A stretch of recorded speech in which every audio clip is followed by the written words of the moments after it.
Sports, Finance, Agriculture, the Antigua Barbuda Investment Authority, Tourism Authority, Mount St. John's Medical Center, and more. And today, we are pleased to provide these 21st century tools to the Ministry of Legal Affairs. Our aim is to deliver on the commitments of the Technology Ministry and empower you all and enhance your technological capabilities by providing you with these tools necessary to improve the quality of your professional lives. I now invite the Honorable Dr. Edmund Mansour to give his remarks.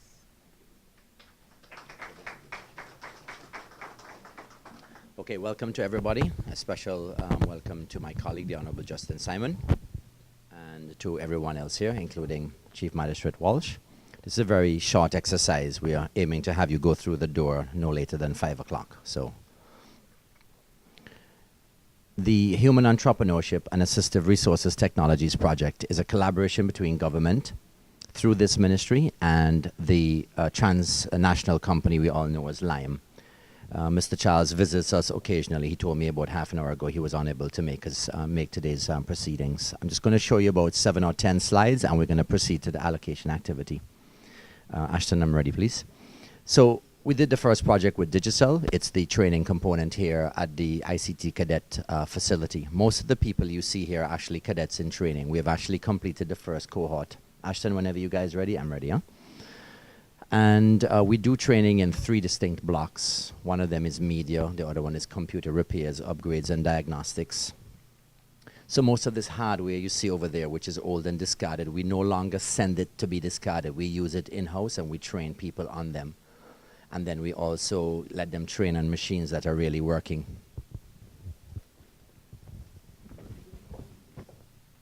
Then we do multimedia, which is web journalism, script writing, graphic design. Some of the equipment you see in here we recently acquired. This is a push towards digital media, training people in digital media techniques. Room 4, I'm ready for the first slide, please. So then we got to Lime and we signed this very large project with them. The really core of it is the 4G LTE network. They've already commissioned a 4G network, which is an HSPA Plus network. And in October, they're going to light up a 4G LTE network, which is represented right here. We ran out of SIMs. Davison told me that the SIMs arrive tomorrow. So most of you guys will not get a SIM in your device today, but we can get it in next week for you or the following week. The SIM enables you to talk to the Lime network. So I will talk to you very briefly about the human entrepreneurship side of HEART and not the assistive resources technology side. I want to mention that under the art part of HEART, the major component is the construction of a new facility to replace the existing school for the blind and visually impaired, as well as the school for the deaf and those that are hearing impaired. And there's a facility on the Factory Road called the Vocational and Rehabilitation Center. All of that will be subsumed in a brand new building that we will construct under the HEART project. And we will include the diagnostic clinic. So individuals with special needs, dyslexia, autism, Down syndrome, Asperger's, anything like that, we will look after them from an educational perspective and a developmental perspective in a single facility. And they fall into 2 large groups. The first group are those that still go to school. In other words, they're below 17 years of age and so on. And then there are those who have older, they might be in their 30s or 40s, and they have a defect or they have a challenge. We want to leverage on their development from a technological perspective. That's all I'm really going to say about that. Next slide, please. So we'll talk for a minute about human entrepreneurship. And there are 3 macro components. Next slide, please. Next. First one is a digital photography on the HEART options, where we train the cadets in high-speed digital photography. We have had the privilege of having Professor Janice Levy here from Ithaca College. She's been here 3 times. She just left last weekend. This is a world-famous professor of photography who's been working with the cadets, and we're also doing professional photography workshops for people who are already in this area. Next. We signed a memorandum of understanding with the University of Technology in Jamaica Professor Morrison visitors here as well. And next slide. Bottom line is we're going after collaborative research projects and technology initiatives as well as income generating projects. Very shortly, a team from this ministry, the Ministry of Education, the Antigua State College, and the Office of the Prime Minister will go to Kingston to begin to propel this forward. There's a great opportunity for a number of positions to be acted on, in the sense that we're looking as a government for healthcare extenders, renal dialysis technicians, pharmacy technicians, etc. And there's a lot of technology merging, because it's possible now for Antiguans to stay here and do the first 2 years of the pharmacy technician program and then complete the final year in Kingston. All of the interactions are done online. Next. We're going to train 250 cadets in digital photography alone over a 2-year period. We have all the tools. Some of them are shown behind there, those Rebel cameras. So every cadet that is training in this facility has a camera assigned to him or her. And on the digital video side, you see some of the cameras as well. So there's great opportunity for advertising and photography business, and it's not as simple as you and I think it is. There's great demand online for international work. Next slide, please. Commencing this August, 250 internships in ICT Industries under the HEART project. These are 2 sessions of 2 weeks each, beginning right after Carnival. We will collaborate with not just Lime, but all the telecoms companies to give 3rd and 4th formers in particular an internship experience, even in government's data center, in our E911 center, the CCTV network, our data center, and even here at the gate facility. Those internships are non-paying. You don't get an income, whereas the cadets here get paid $750 a month. We've also been focusing on girls and their development. There's a lot of evidence that shows if you get young girls to think business and not just a career, they can essentially learn how to transform their interests into business opportunities. We did one of these already. Next slide. This is the first group here that shows up. We worked with a very high-end outfit from Trinidad called Reza Consulting, and we plan to do several more of these. These are not idle workshops where you just sit down and listen to people talking. They are practical workshops where the goals are all benchmarked. Next slide. Then there's another category where people have great ideas, not necessarily just in ICTs, but probably leveraging on technology in a technopreneurship perspective. And this is for aspiring entrepreneurs, people who have finished school, but people who want to convert an idea into a potential business opportunity.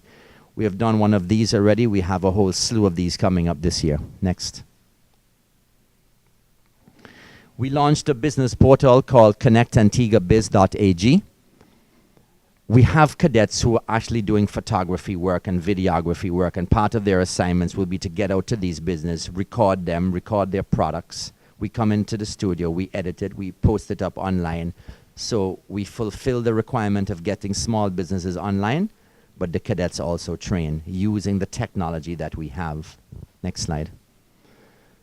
Mobile app development, major area this government is investing in. We have already had one of these workshops, and I don't like the word workshop because people feel you go to a workshop and you just sit down and listen. These are very interactive experiences.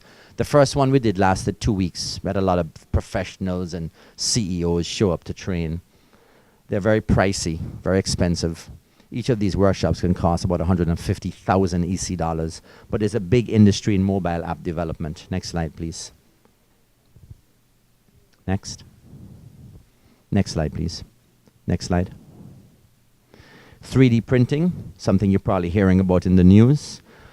This can be done using disposable materials. And I want to mention that this is a potential area because you can get people to train in a highly technical area, but the barriers are very low. It's a low barrier access.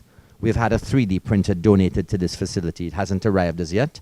It was donated to us by Bevel Wooding, the gentleman you saw in the previous slide. Next slide, please. Let's talk about how LTE is working for government. Today, we commissioned a video conferencing equipment in the Mount St. John's Medical Center conference room in the Ministry of Tourism.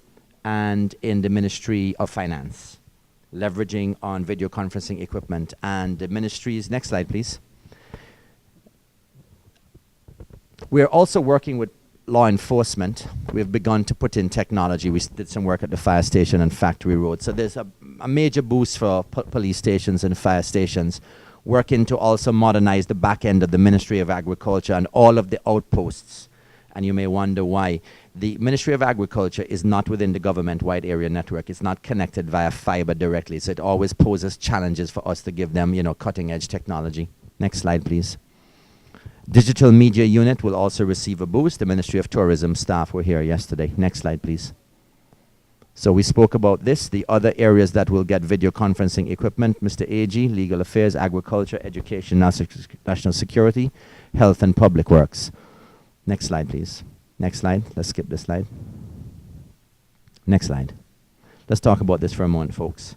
So with Lime, we did a project called 2020. 1,600 teachers got laptops and high-speed connectivity. There are a couple hundred teachers who are either new or were OA training and now didn't have access to this. We're providing them with this under this project. 50 of them have already received the laptops, and the additional will receive in about 6 weeks' time. Next slide. We did doing major work with early childhood centers. Every early childhood center in this country who wanted to receive an iPad received one, because about 7 years ago we gave them what's called a Lenovo notebook. But iPads have a lot of apps on them now in the App Store, and so it makes a big difference. And if you're wondering what all this stuff here is about, earlier this week, or I think last weekend, we gave age-appropriate developmental tools to every early childhood center in Antigua. Next slide, please. So today you're receiving your iPad on the disk component of HEART. So congratulations. You're going to get 250 megs of capacity. We're likely to make an announcement shortly. We're still negotiating with Lime something much more fancy. This is a great device. You'll see a video in a minute or two about it. It's a powerful tool. Next slide. Next. We are also going to make sure the Hospitality Training Institute, the International Institute of Technology, and ABIS also get this cutting-edge technology. Next.